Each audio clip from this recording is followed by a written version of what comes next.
Taste the Daily. Hola!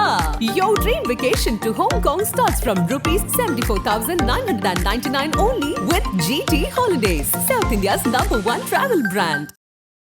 American election அங்க இருக்கக்கூடிய கருத்து கணிப்புகள்லாம் சொல்றது ஒரு 56% மேல கமலா ஹாரிஸுக்கு அதிகமான வாய்ப்பு இருக்கு அப்படின்னு சொல்றாங்க. அகதிகளா அங்க தங்கி இருக்கிறவங்க ஓரளவுக்கு கணிசமா குடியுரிமை பெற்று வந்திருக்கிறவங்க இந்தியர்கள், சீனர்கள், பங்களாதேஷிகள், பாகிஸ்தானிகள் இவங்க எல்லாம் கமலா ஹாரிஸ் சப்போர்ட். பெண்கள் கமலா ஹாரிஸ் பக்கம் நிற்கிறாங்க. ஏன்னா இவரு பெண்கள் சம்பந்தப்பட்ட சில பிரச்சனைகள் அபாஷன் லா அப்படின்றதுல அபாஷன் அப்படின்றது ஒரு பெண் உரிமை, தனி மனித பெண்ணோட உரிமை அப்படின்னு இவங்க ஒரு ஸ்டாண்ட் எடுக்கிறாங்க. ட்ரம்ப் தான் அப்படின்னு கிளியரா இருந்ததுலேருந்து மாறி நெக் டு நெக் ஆகி இப்போ நெக் டு நெக்ல இருந்து ஒரு 1.5% 2% இவங்க அதிகமா இருக்கிறாங்க அப்படின்னு தெரியுது. ஸோ இப்போதைக்கு அட்வான்டேஜ் கமலா ஹாரிஸ் அப்படிதான் தெரியுது. இப்போ அடுத்து நடக்கக்கூடிய டிபேட் அவருக்கும் கமலா ஹாரிஸுக்கும் நடத்தக்கூடிய டிபேட் அதுல ஒரு மிகப்பெரிய ஒரு இது இருக்கும். ஏன்னா அந்த நாட்டோடைய அரசியல் அந்த டிபேட்ல யார் எப்படி பெர்ஃபார்ம் பண்றாங்கன்ற ஒரு முக்கியமான ஃபேக்டர் இருக்கு. பைடன் இருக்கும்போது ஒரு வேறு மாதிரியான பேச்சு இருந்தது. பைடன் லூஸ் ஆகிறாரு, அவருக்கு வயசாயிடுச்சு, அவர் ஜெயிக்கிறது கஷ்டம்னு. ஆனா கமலா ஹாரிஸ் வந்ததுக்கு அப்புறம் அது எப்படி அது ஒரு சேஞ்ச் ஓவர் மாதிரி கிட்டத்தட்ட ஒரு 56% மேல அவங்களுக்கு வருது அப்படின்னா திடீர்னு சேஞ்ச் ஓவருக்கு என்ன காரணம்? கமலா ஹாரிஸ் அவர்களுக்கு அவருடைய பேச்சு இன்டர்வியூலாம் நீங்க பாத்தீங்கன்னாலுமே ரொம்ப ஷாலோவா இருக்கும். அவங்க ரொம்ப டெப்த்ல போய் பேச மாட்டாங்க. ரொம்ப ஜென்ரிக்கான இது இருக்கும். அமெரிக்கன் பாலிடிக்ஸ்ல டேட்டா வச்சு தான் நீங்க பேச முடியும். அது ரொம்ப ரொம்ப ஒரு முக்கியமான ஒரு பாயிண்ட் இது. ஸோ அவங்களுக்கு பேக்கப் ஸ்ட்ராங்கா இருக்கு. ஆதன் நேயர்களுக்கு அன்பு வணக்கம். சிறப்பு நேர்காணலில் நம்முடன் இணைந்திருக்கிறார் முன்னாள் ராணுவ அதிகாரி, புவியரசியல் ஆய்வாளர் மேஜர் மதன்குமார் சார். சார் வணக்கம். வணக்கம் வினோ. ஜெயஹிந்த். ஜெய்ஹிந்த் சார். அமெரிக்கன் எலெக்ஷன் அதுல இப்போ என்ன சொல்றாங்க, கிட்டத்தட்ட ஒரு 56% மேல கருத்து கணிப்புகள் அங்க இருக்கக்கூடிய கருத்து கணிப்புகள்லாம் சொல்றது கமலா ஹாரிஸுக்கு அதிகமான வாய்ப்பு இருக்கு அப்படின்னு சொல்றாங்க. இது அங்க இருக்கக்கூடிய மீடியாவே ஒரு பயாஸான மீடியா, முக்காவாசி மீடியா எல்லாமே ப்ரோ டெமோக்ராட்டிக், அப்புறம் ஆன்டி ரிபப்ளிக் அப்படின்னு ஒரு பார்வை இருக்கு. இப்போ இதுதான் அவங்க 56% மேல கமலா ஹாரிஸ் தான் வாய்ப்பு இருக்கு அப்படிங்கறத நம்ம ஏற்கணுமா, இல்ல அது ஏற்க முடியாதுன்னு நினைக்கிறேன்? அக்டோபர் மாதம் வரக்கூடிய கருத்து கணிப்புல நம்ம ஓரளவுக்கு க்ளோஸா பார்க்கலாம். ரெண்டாவது வாக்கு சீட்டு முறையில் தேர்தல் நடத்துறது. அதில் அங்கே இருக்கக்கூடிய ஒயிட் மேன், அதாவது அங்கே பூர்வகுடி அப்படின்னு, அவங்க பூர்வகுடி கிடையாது, இருந்தாலும் ஒரு 600 வருடத்துக்கு முன்னாடி இருந்ததுனால அமெரிக்காவுக்கு ட்ரம்போட ஓட்டர் பேஸ் அமெரிக்காவில் இருக்கக்கூடிய வெள்ளை இன மக்கள், அங்கே இருக்கக்கூடிய தொழிலதிபர்கள், அங்கே இருக்கக்கூடிய தேசபக்தர்கள், அமெரிக்கா ஃபர்ஸ்ட் அந்த சிந்தனையில் இருக்கக்கூடியவங்க, இவங்க இவங்களுடைய ஓட்டர் பேஸ். அகதிகளாக அங்கே தங்கி இருக்கிறவங்க ஓரளவுக்கு கணிசமா குடியுரிமை பெற்று வந்திருக்கிறவங்க இந்தியர்கள், சீனர்கள், பங்களாதேஷிகள், பாகிஸ்தானிகள் இவங்க எல்லாம் கமலா ஹாரிஸ் சப்போர்ட்.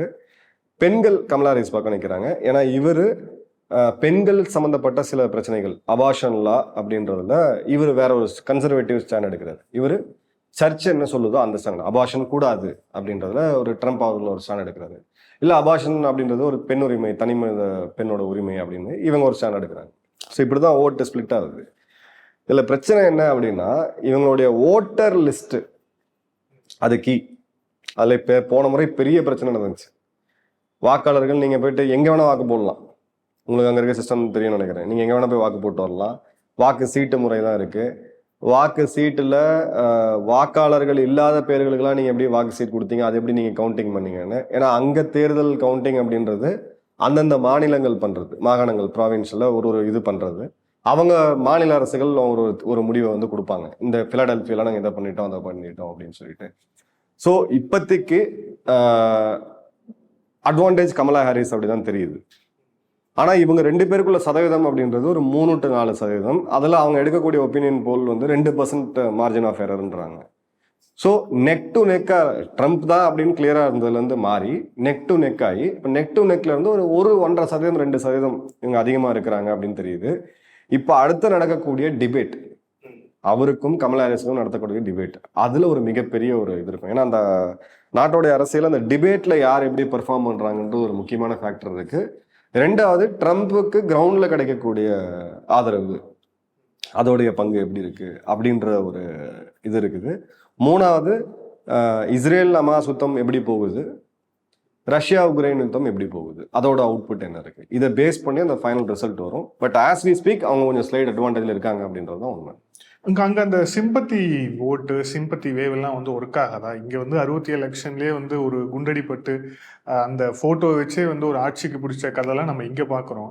அங்க கிட்டத்தட்ட அதே மாதிரியான ஒரு ஒரு கொலை முயற்சி தாக்குதல் நடந்தது. அவர் அதுக்கப்புறம் கூட வந்து கையெல்லாம் காமிச்சாரு. ஸோ அது வந்து எந்த ஒரு இம்பாக்டுமே ஏற்படுத்தலையா அங்க? இல்ல, அது பைடன் இருக்கும்போது ஏற்படுத்துச்சு. அவரை வந்து ஒரு ஒரு பவர்ஃபுல் லீடரா, ஒரு ஆண் மகனா அவரை காமிச்சுக்கிட்டாரு. அங்க இருக்கக்கூடிய தேர்தல் வரலாற்றை நீங்க பாத்தீங்கன்னா, இருக்கிறதுலே வன்முறை அதிகமான அரசியல்னா அமெரிக்கா தான். எத்தனை பேர் சுடப்பட்டிருக்காங்க, எத்தனை அதிபர்கள் கொல்லப்பட்டிருக்காங்க, இல்ல அட்டம் டு அசாசினேஷன் அட்டம்ஸ்லாம் நிறைய நடந்திருக்குது. ஸோ அவங்களுக்கு இந்த ஃபேக்டர் பெரிய விஷயமே கிடையாது. ட்ரம்ப் அவர்களுக்கு எந்திரிச்சு நின்னாரு, பாருப்பா எங்கால, அந்த ஒரு ஒரு வீரன் அப்படின்ற ஒரு இதுல தான் அவங்க சித்தாந்த ரீதியா அவங்க போறாங்க.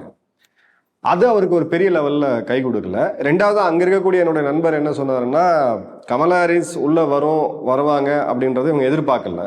அதுவே ஒரு கூ மாதிரி தான். பைடன் ஒரு வாரம் காணாம போயிருந்தாரு, திடீர்னு வந்து கமலா ஹாரிஸ் வந்துட்டாங்க அப்படின்றத சேஞ்ச் ஆஃப் இதை இது பண்ணல. அந்த ஒரு 15 நாட்கள்ல இந்த சிம்பதி அவர் லீவரேஜ் பண்ணாம போயிட்டாரு அப்படின்றது ஒரு மிகப்பெரிய குற்றச்சாட்டு. அவரும் அவருடைய துணை அதிபர் வேட்பாளர் 2 பேருமே கமலா ஹாரிஸை தாக்க ஆரம்பிச்சிட்டாங்க நேரடியா. இதை லீவரேஜ் பண்ணாம விட்டுட்டாங்க அப்படின்னு சொல்லி தவறான ஒரு தேர்தல் வியூகம்னு சொல்லி அங்க இருக்கவங்களே சொல்றாங்க. இதை அவர் கேபிட்டலைஸ் பண்ணாம விட்டாரு அப்படின்றது. பைடன் இருக்கும்போது ஒரு வேறு மாதிரியான பேச்சு இருந்தது. பைடன் வந்து லூஸ் ஆகிறாரு, அவருக்கு வயசாயிடுச்சு, அவர் ஜெயிக்கிறது கஷ்டம்னு. ஆனா கமலா ஹாரிஸ் வந்ததுக்கு அப்புறம் அது எப்படி அது ஒரு சேஞ்ச் ஓவர் மாதிரி கிட்டத்தட்ட ஒரு 56% மேல அவங்களுக்கு வருது அப்படின்னா, திடீர்னு சேஞ்ச் ஓவருக்கு என்ன காரணம்? குறிப்பா அவங்களுடைய பேக்ரவுண்ட், அவங்க பெண்ணா இருக்கிறதும், அந்த ஆப்பிரிக்கன் பேக்ரவுண்ட் இருக்கிறதும், ஈவன் இந்தியன் பேக்ரவுண்ட் இருக்கிறதும் ஒரு முக்கியமான காரணமா இருக்கு. அவங்களுடைய அந்த எட்ஜ் ஓவர் இருக்குன்னு சொல்றதுக்கு, இல்ல டெமோக்ராட்ஸுக்கே அங்க ஒரு பேஸ் இருக்கு அப்படிங்கிறது முக்கியமான காரணமா? இல்ல, அவங்க வந்ததுல டெமோக்ராட்ஸுக்கு ஆதரவு கொடுக்கக்கூடிய ஸ்பான்சர்ஸ், அங்க இருக்கக்கூடிய நிறுவனங்களுக்கு ஒரு புது ஆப்ஷன் வந்துருச்சு. அதுக்கு முன்னாடி ஒன் சைடட் காம்படிஷனே கிடையாது அப்படின்ற போது இந்த டெமோக்ராட்டோடைய கட்சி ஆட்கள், அவங்களுக்கு நிதி கொடுக்குறவங்களுக்குலாம் ஒரு புது ஒரு உற்சாகம் வருது. ஏன்னா ட்ரம்ப் எப்படின்னு பார்த்தாலும் ஒரு தோத்துருக்கிறாரு அவரு. ஸோ இப்போ நம்ம ஜெயிச்சிடலாம் அப்படின்னு சொல்லி ஒரு புது லைட் அவங்களுக்கு வருது. ரெண்டாவது, கமலா ஹாரிஸ் அவர்களுக்கு